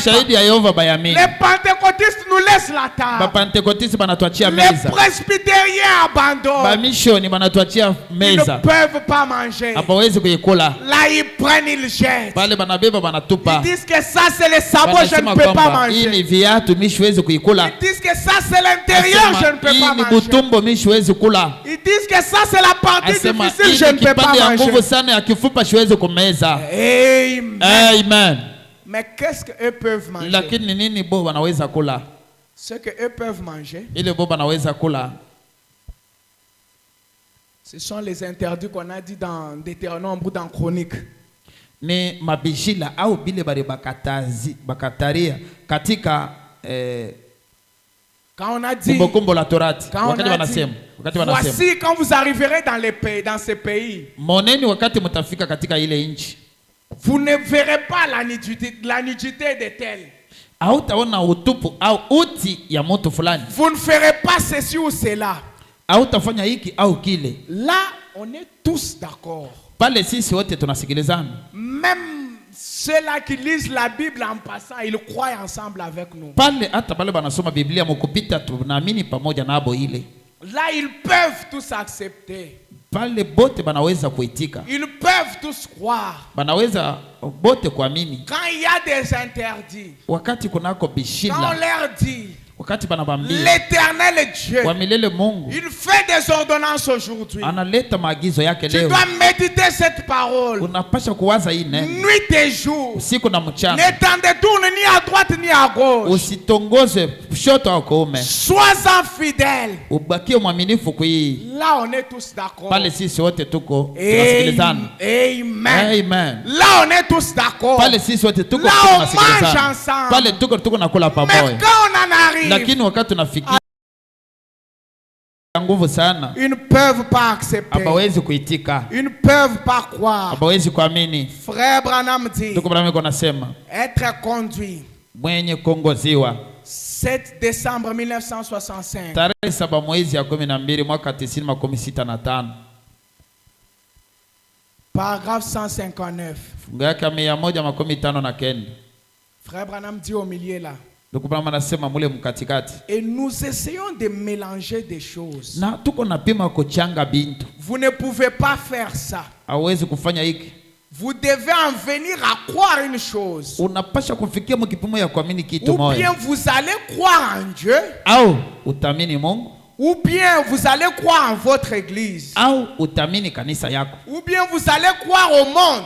Au utamini dunia. Vous ne pouvez pas mélanger les tout. Hawezi kuchanga byote hapa. Et vous ne pouvez pas rester attaché à ces vieilles choses. Na hawezi kubakia kuunganishwa na vitu vya zamani. Auquel l'église d'avant était attachée. Vitu vya zamani bile kanisa ya kwanza ilikuwa yenye kuunganishwa nayo. Frère Branham dit, Tuko Branham yuko nasema, vous devez accepter les messages de l'heure. Unapaswa kuichika ujumbe ya saa. Vous devez croire les messages de l'heure. Unapaswa kuamini ujumbe ya saa. Amen. Amen. Vous ne devez pas mélanger les choses. Haupaswi kuchanga vitu. Frère Branham dit, Tuko Branham yuko nasema, vous devez croire la parole. Unapaswa kuamini neno. L'accepter dans son entièreté. Unapaswa kuitika neno mautele yake. Il vous donne les deux possibilités. Anakupatia mawezo yote mbili. Soit vous croyez en ce que votre église vous enseigne. Au unaamini bile kanisa yako inafundisha. Soit vous croyez en ce que la parole dit. Au unaamini bile neno la Mungu yote inafundisha. Soit vous croyez en vos credos. Au unaaminia tu matuamini yenu. Soit vous croyez à l'entièreté de la parole. Au munaaminia utele ya neno la Mungu. Amen. Amen. Amen. Amen. Vous ne pouvez pas faire les deux à la fois. Hauwezi kufanya vyote viwili mara moja. Vous ne pouvez pas combiner les deux. Hauwezi kuchanga vyote viwili. Amen. Amen. Frère Branham dit, Ndugu Branham anasema, vous devez accepter le message. Unapaswa kuitika ujumbe. Vous devez croire l'intégralité du message. Unapaswa kuitika utele ya ujumbe. Pourquoi? Kwa nini? Parce que c'est la parole. Sababu ni neno. Vous ne pouvez pas manger une partie de l'agneau. Hauwezi kula kipande ya kondoo. Si vous mangez une partie de l'agneau, ukikula kipande ya kondoo, quand l'ange de la mort viendra, wakati malaika wa lufu atakuya, il va vous tuer. Atakumaliza. Parce que souvenez-vous, sababu kumbukeni, il y avait deux principes, kulikuwa makanuni ou mbili, deux conditions pour vivre. au masharti mbili ndio kuishi. La Goshen. Kule ku Goshen. La première condition, sharti ya kwanza, c'était qu'on devait manger de ilikuwa kwamba tulipaswa kula kondoo mu hoteli yake. Deuxièmement, on devait appliquer les sangs. Sharti ya pili balipaswa kupakala damu. Amen. Amen. Amen. Amen. Mais si cela n'était pas réuni, na kama ile yote haikueneana, c'était la mort. Ilikuwa lufu. Oh, cet agneau, ingawa ule kondoo, c'est ce message. ni ujumbe. Cet agneau, c'est cette parole. Ni neno. La croire, kuyamini, l'accepter, kuitika, c'est manger l'agneau pascal. Ni kula kondoo wa Pasaka. L'accepter, kuitika, c'est manger l'intégralité. Ni kula utele ya kondoo. Amen. Amen. Frère Branham dit, alors qu'on nous projette, wakati beko na tutupia ayo ku television, l'influence paragraphe 144, ushawishi fungo yake 14 14/11/1963. na bila mtarehe 14 mwezi ya 11 mwaka 1963. Je suis déjà pratiquement à la fin. Mimi nishafika mwisho. L'influence, ushawishi, paragraphe 144, fungo yake 114. Frère Branham dit ceci. Ndugu Branham anasema hivi, et cette colonne de feu, na hii nguzo la moto, est-ce qu'on peut manger encore? Eti tunaweza kula tena les dernières parties qu'il nous reste, kipande kia mwisho kinatubakiria, les parties de l'agneau, kipande kia kondoo, les dernières parties qu'il nous reste, kipande kia mwisho kinatubakiria. Amen. Amen. Frère Branham dit, ndugu Branham anasema 144, 114. et cette colonne de feu, na hii nguzo la moto qui était là, ile ilikuwa pale, a tournoyé, ikazunguka, il l'a vu et il savait, akayona na alijua, en tant qu'enseignant formé par Gamaliel, sawa mwalimu mwenye kufundishwa kwa Gamalieli, le grand enseignant de l'époque, mwalimu mkuu wa ile wakati, il savait que Dieu avait conduit son peuple, alijua ya kwamba Mungu ndio aliongoza taifa yake sous la forme de la colonne de katika feu, onekanio ya nguzo la moto. or Ingao ce feu ile moto, cette colonne de feu nguzo la moto avait été faite chair ilifanywa mnofu et avait habité parmi na eux. ikaikala katikati yao. Écoutez, Sikilizeni, Frère Branham dit, ndugu Branham kunasema elle avait été crucifiée pour leurs péchés. ikasulubiwa kwa ajili ya dhambi zao. Frère Branham dit Ndugu Branham que kunasema la colonne de feu kwamba nguzo la moto avait été crucifiée ilisulubiwa pour leurs péchés. kwa ajili ya dhambi zao, Et je viens de Dieu na natokea kwa Mungu, et je retourne à Dieu. naenda kwa Mungu. Et voici qu'il était là, Na mwanini kwamba ilikuwa pale sous le nom du Seigneur Jésus-Christ. chini ya jina ya Yesu Est-ce Kristo. que les autres peuvent le croire? Eti ile bengine wanaweza kuamini, Est-ce qu'ils peuvent aussi manger eti ceci? ile banaweza nayo kuikula. Croire que le Seigneur Jésus-Christ, cette colonne de feu, Kuamini ya kwamba hii nguzo la moto c'est celle qui a été crucifiée. njoo ile ilipikiwa kumsalaba. Ils ne peuvent pas le croire. Abawezi kuiamini, Ils ne peuvent pas l'accepter. abawezi kuitika. Frère Branham dit quelque Ndugu part Branham anasema fasi que moja cette même colonne kwamba hii de feu nguzo la moto moya a moja eu des marques de clous. ikapata Oh, mikoba les alama ya témoins de misumari. Jéhovah ne peuvent pas le croire. Mashahidi ya Yehova hawezi Les kuiamini, catholiques ne peuvent pas le Bakatoliki manger. abawezi kuiamini, Ils ne peuvent pas accepter cela. abawezi kuitika ile, Ils ne peuvent pas accepter ces choses. abawezi kuitika hivi vitu. Amen. Amen. Mais qu'est-ce que nous avons fait? Lakini ni nini tunaona Nous sisi? avons mangé même l'os de la parole. Tunakula na kifupa ya neno, Mais pourquoi avons-nous encore lakini faim? kwa sababu kani tuingali tena na njaa. Est-ce que quelqu'un est avec moi? Eti mtu mmoja yuko Nous pamoja avons na cru à des choses. tunaamini vitu. Souvenez-vous Kumbukeni qu'il y a beaucoup de parties dans ces messages. kunako vipande Que mingi si katika vous ujumbe mettez à compter ya un kwamba commun des mortels, ukianze kubihesabia kama muntu il va vous prendre pour un fou. batakuona kama Il mwenda va vous mazimu, prendre pour un détraqué mental. batakuona kama kichwa yako akiendeke Mais nous, vizuri, nous avons cru à ces lakini choses. sisi tukaaminie Nous hivi avons vitu, cru à cette parole. tukaiminia Même kuinena aux parties les plus hata difficiles, vipande vya nguvu aux parties kabisa, les plus compliquées, vipande vya nguvu même à sana, l'os de hata l'agneau, kukifupa ya nous ne l'avons mkondo pas rejeté. hatukatale Nous kitu, avons mangé même l'intérieur. tunakula na butumbo. Nous avons cru Tunaamini que cette colonne de feu kwamba hii nguzo la moto est le Seigneur ni Jésus-Christ. Bwana Yesu Kristo, Mais pourquoi lakini kwa sababu avons-nous encore faim? tungali tena na njaa, Pourquoi kwa sababu avons-nous encore un besoin? tungali tena na Vous hitaji. vous dites croyant du message. Unajiita Vous mwaminifu vous ya dites que ujumbe, nous avons cru des mnasema mystères. kwamba tunaamini Vous vous masiri, dites que nous avons mangé la mnasema kwamba nourriture tunakula des chakula ya bantai, Mais la Bible dit, lakini Biblia je inasema mettrai la différence ya kwamba nitaweka achanisho entre ceux qui m'ont cru katikati ya bale et bananiamini ceux qui ne m'ont pas na cru. bale abaniamini. Où est cette différence Ila achanisho iko wapi? entre vous Katikati yako et wewe les païens? na mupagani. Vous qui avez cru Wewe ule unaamini en Jésus-Christ katika Yesu Kristo, sous sa forme actuelle. muonekano Vous yake ya qui leo, l'avez cru. mwe bale Vous qui mnamwaminia, vous dites mwe bale mnajiita les mieux informés, benye kupata habari les kushikia plus bengine, actualisés, benye kuwa baleo et kupita que vous dites bengine, des autres na mnasema kwamba que ce sont des bengine ni dénominationnels. batu ya madhehebu. Mais où est cette différence? Lakini achanisho iko Où est wapi? cette ligne de démarcation? Ile tofauti iko wapi? Parce que la Bible a dit Sababu Biblia que inasema j'établirai ya kwamba nitaweka moi l'éternel mimi wa une milele ligne de démarcation, tofauti au une mipaka, différence achanisho entre ceux qui ont cru katikati ya bale et wanaamini ceux qui n'ont pas na cru. bale abaamini. Mais où est cette ligne Lakini ile achanisho iko entre vous wapi? les croyants du Katikati ya kuwe message mwaminifu ya et les ujumbe na dénominationnels? ba madhehebu. Vous allez me dire Mutaniambia que j'ai payé une parcelle, ya kwamba nauza que lupango, j'ai une voiture. nauza gari, Les dénominationnels annoncent. ba madhehebu nabo beko Est-ce nayo, que quelqu'un est avec moi? eti mtu yuko pamoja Ils nami, n'ont pas mangé l'os. lakini abakule Ils n'ont pas mufupa, mangé les intestins. abakule butumbo, Ils n'ont pas mangé les corps. abakule mapembe, Ils ont rejeté les sabots. banakatala Mais viatu, nous avons mangé lakini l'intégralité sisi de la tunakula parole. hoteli ya neno, Nous avons mangé l'entièreté de la tunakula parole. hoteli ya neno la Nous Mungu, avons cru ces messages. tunaamini hiyo ujumbe. Souvenez-vous, Kumbukeni Frère Branham a ndugu dit, Branham vous anasema ne devez pas avoir des positions. amuwezi kuwa na misimamo Soit mbili, vous croyez en vos crédits, au unaaminia tuamini soit yenu vous croyez ces messages. au unaamini hiyo ujumbe. Mais nous, Lakini sisi nous avons cru ces messages. tunaamini hiyo ujumbe, Mais pourquoi avons-nous lakini encore kwa faim? sababu kani tungali tena na njala, Pourquoi avons-nous encore kwa un sababu kani besoin? tungali tena na hitaji.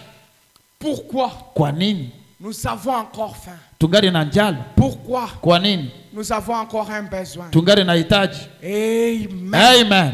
Alors qu'on se tient debout. Wakati tunasimama wima, Pendant qu'on est en train de nous préparer ces cantiques, wakati beko na tutaisha hii muhimu, nous allons lire une toute dernière écriture. Tutasoma hii andiko ya mwisho.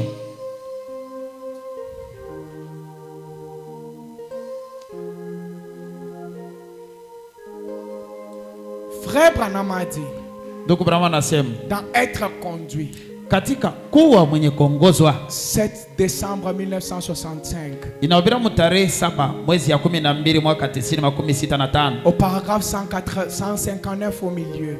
Kufunga yake 159 katikati. Frère Branham a dit, Ndugu Branham anasema, vous ne pouvez pas faire ça. hawezi kufanya hiki. Vous devez en venir à croire une seule chose. Unapaswa kufikia mkipimo ya kuamini Quelle est kitu cette kimoja. chose que vous devez croire? Kile kitu kimoja unapaswa kuamini ni Vous kinini? devez croire l'intégralité de la parole. Unapaswa kuamini utele ya neno. Vous devez croire l'intégralité de ce message. Unapaswa kuamini utele ya hiyo ujumbe. Arriver jusque là. Kufikia pale mpaka pale. À croire l'intégralité de la parole. Kuamini utele ya neno. Ou bien vous allez croire en Dieu. Au utamwamini Mungu. Ou croire en votre église. Au unaaminia kanisa yako. Ou bien yako. vous allez croire le monde. Au utaamini dunia. Frère Branham dit, Ndugu Branham anasema, vous ne pouvez pas mélanger les deux. hauwezi kuchanga hivi vyote viwili. Soit vous êtes attaché à vous êtes attaché aux vieilles choses au du monde. unaanganishwa na vitu ya zamani ya dunia. Frère Branham dit, ndugu wangu nasema, vous devez, unapaswa, c'est une obligation, ni lazima, vous devez accepter le message de l'heure. Unapaswa kuitika ujumbe ya wakati. Quel est ce message de l'heure? Ujumbe ya wakati ni nini? C'est la parole de Christ. Ni neno la Kristo. L'intégralité de ce message. Utele ya hiyo ujumbe. La question que je vous pose, mon frère, ulizo na miuliza banduku, est-ce que vous l'avez cru? Eti unaamini ujumbe? Avez-vous déjà mangé l'intégralité de la parole? Eti unesha kula utele ya neno? Avez-vous déjà cru l'intégralité de la parole? Eti unesha amini utele ya neno? Ou y a-t-il une autre partie que vous refusez? Au kungari tena kipande kingine Ou unakatala? y a-t-il une partie que vous êtes en train de rejeter? Au kuko kipande kingine unakatala? Si vous avez cru l'intégralité de la parole, mes frères, kama unaamini utele ya neno la Mungu ndo, là nous pouvons dire à Dieu, pale tunaweza kuambia Mungu, Seigneur Dieu, Bwana Mungu, j'écris à tous ces mystères.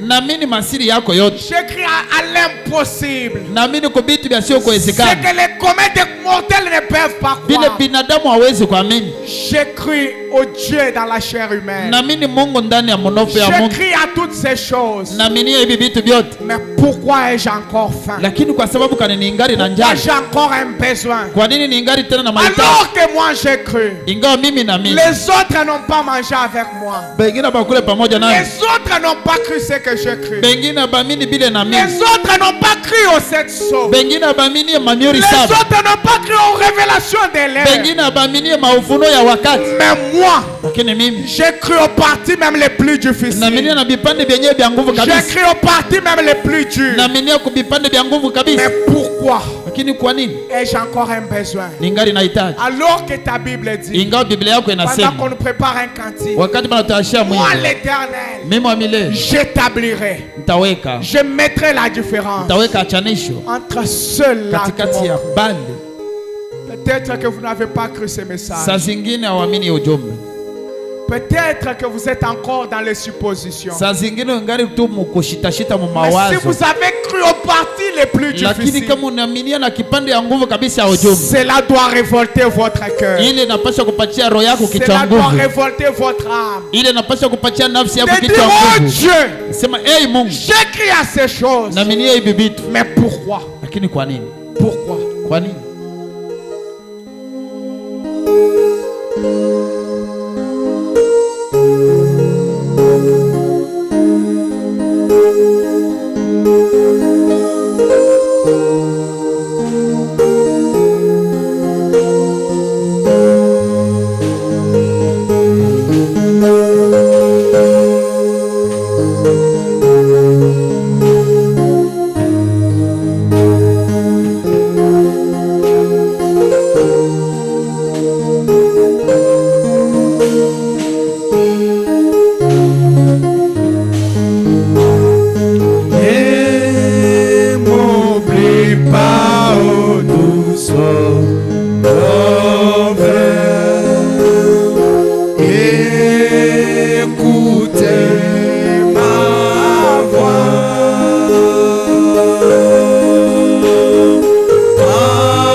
parties même les plus compliquées.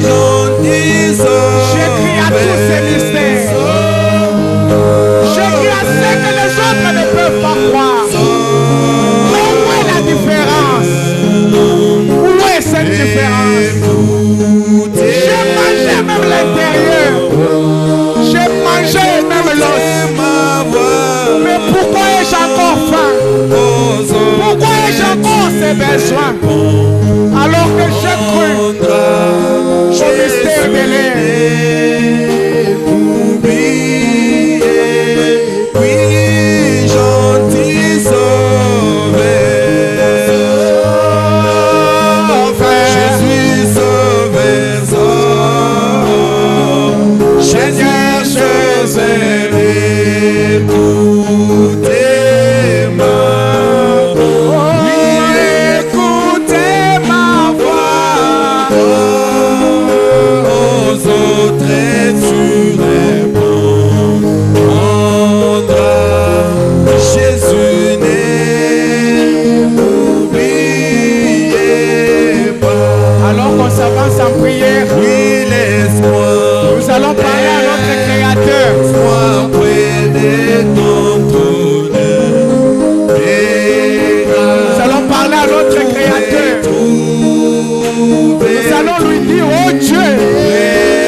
J'écris aux parties les plus compliquées de ces messages. Oh Dieu, j'écris aux parties les plus difficiles de ces messages.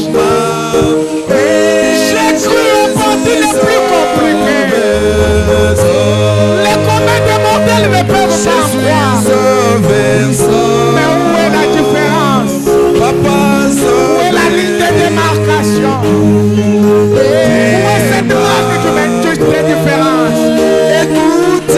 Établis la différence, Seigneur, entre moi et les dénominationnels. Établis une différence, Seigneur, entre moi et les dénominationnels.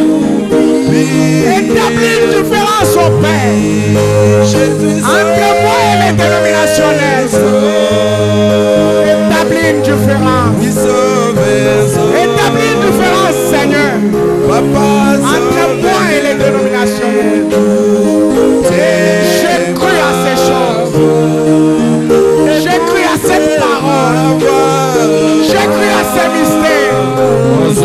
J'ai cru aux parties les plus difficiles. Mais pourquoi ai-je encore faim?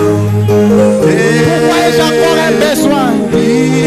Pourquoi suis-je encore dans cette situation? Parle à ton Créateur. Parle à ton Dieu. Oh Dieu, j'ai cru aux parties les plus difficiles de ces messages. J'ai cru aux parties les plus compliquées de cette parole.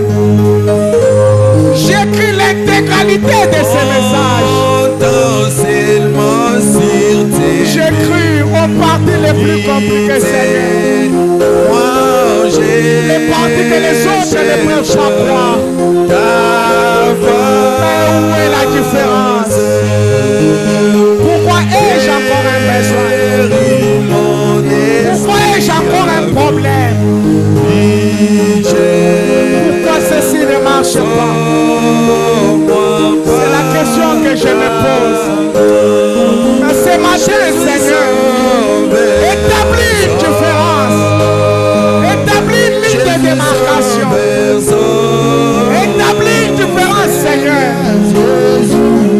Établis une ligne de démarcation. Écoutez-moi, aux autres tu répondras. Jésus n'est, n'oubliez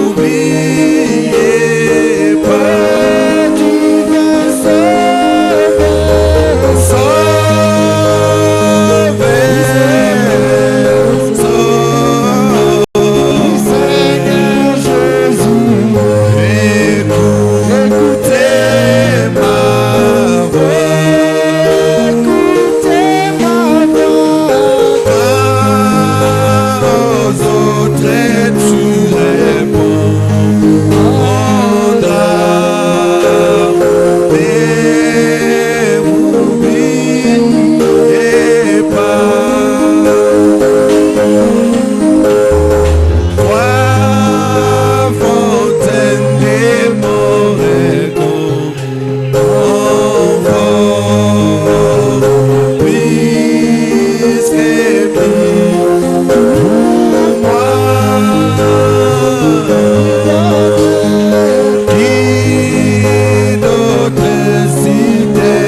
par les eaux.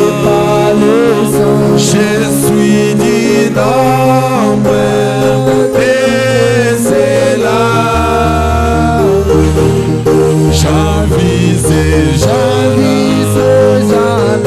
lavé par les eaux. Je suis du nombre et c'est là.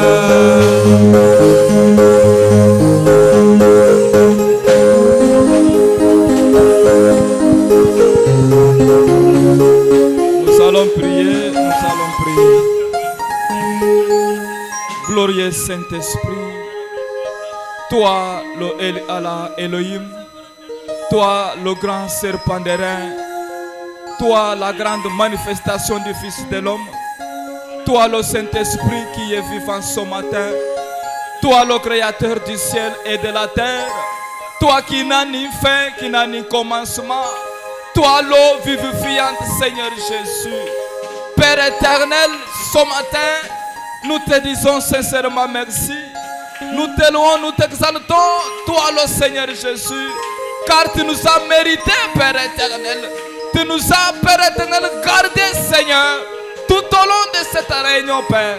Tu étais avec nous, Père éternel, tout oreille à ta parole, Seigneur Jésus. Toi, tu as dit, oh Père, 2 ou 3 réunis, Seigneur, l'éternité commence, Père éternel. Nous, Seigneur Jésus-Christ, ce matin, nous pensons, Seigneur Jésus, que nous sommes dans l'éternité, Père éternel. Nous sommes dans l'éternité, Père éternel, car toi, tu es avec nous, Seigneur. Car nous nous sommes réunis autour de ta parole, Père éternel, autour de ta manifestation, Seigneur. Oh Père, quelle gloire ce matin, Seigneur Jésus. Quel privilège, Seigneur Jésus. Quel amour insondable que tu as envers nous, Père. Oh Seigneur, tes saintes écritures ont dit, nous devons manger même l'os, Seigneur Jésus-Christ. Oh Père, nous t'avons cru avant ta mort, Seigneur. Nous t'avons accepté après ta mort, Seigneur Jésus. Oh Père éternel, même sous une autre forme, Père, nous t'avons toujours adoré, Seigneur. Qu'est-ce que tu nous as réservé ce matin, Seigneur Jésus? Qu'est-ce que tu nous as réservé, oh Père éternel? Car nous ne pouvons jamais rentrer, Père, de la même manière dont nous étions venus, Seigneur Jésus. Nos mains sont levées au devant de toi, Père. Il y a une main, Seigneur, qui réclame une bénédiction, Père éternel. Il y a une main, Seigneur Jésus, qui réclame une guérison, Seigneur. Il y a une main qui réclame une délivrance, Père. Mais quand ta parole est sortie, Seigneur, rien ne peut jamais résister, Seigneur Jésus. Ton prophète nous dit, Père éternel, quand le surnaturel entre dans un homme, Seigneur, même des petites choses, Seigneur Jésus, peuvent se réaliser, Seigneur. Les compliqués deviennent les plus simples, Seigneur. Les difficiles seront réalisables, Seigneur Jésus. Nous croyons ce matin, Père, par la commission de l'ange du Seigneur qui est au devant de nous, que le reste des difficiles, Seigneur Jésus, nous les clouons à ta croix, Père éternel. Et nous passons. Père, n'était pas pour rien, Seigneur Jésus. C'était pour une sœur ce matin. C'était pour un frère ce matin. Regarde, Père éternel, derrière chaque main, Père, il y a un besoin, Seigneur. Daigne d'exaucer cela, Père éternel. Daigne de répondre cela, ô Seigneur Jésus-Christ. Seigneur Dieu de Benjamin, nous sommes maintenant à la fin, Père. Pas avec toi, Seigneur, mais avec cette réunion d'aujourd'hui. Accompagne nos pieds, accompagne nos pas, Seigneur Jésus. Partout où serait ton fils, Seigneur, que tu sois avec lui, Seigneur. Partout où serait ta fille, toi, le Seigneur Jésus, que tu sois avec lui, Père éternel. Dans les business, Seigneur, dans nos contrats, Seigneur Jésus, dans nos entreprises, Père éternel, dans nos travaux que nous sommes en train d'effectuer, oh Dieu. Nous sommes venus prendre, oh Père, toutes les riches bénédictions, Seigneur, que tu nous avais réservées, oh Dieu, dès la fondation du monde, Père. Nous ne pouvons jamais croire à cette parole et rester, Seigneur Jésus-Christ, les imparfaits. Nous ne pouvons jamais accepter à ce message, Père, et rester encore des pauvres, Seigneur, et rester des locataires, Seigneur, et rester des motocyclistes, Seigneur, et rester les agents de sécurité, Seigneur, et rester les travailleurs chez autrui, Seigneur. Mais dans cette parole, Père, il y a une puissance d'attraction, Seigneur. La puissance de la création, Père éternel. Tu donnes, Seigneur Jésus, là où il n'y a rien. Regarde, Père, à cette heure, il y a une maison où il n'y a ni à manger ni à boire. Mais toi qui avais pourvu dans le désert, avec ton peuple d'Israël, Seigneur, tu es le même Dieu que nous appelons maintenant. Comme tu avais donné, Seigneur, du poisson dans le désert à ton peuple, Seigneur. Oh, Père éternel, tu donner aussi de la nourriture, Seigneur, à ceux qui n'en ont pas, Seigneur Jésus-Christ. Merci, Père éternel. Merci, le Tout-Puissant conquérant. Merci, le Dieu de racheter. Nous croyons que tu nous as exaucés, Seigneur. Dieu pour toujours, Père, dans le nom puissant du Seigneur Jésus. Amen.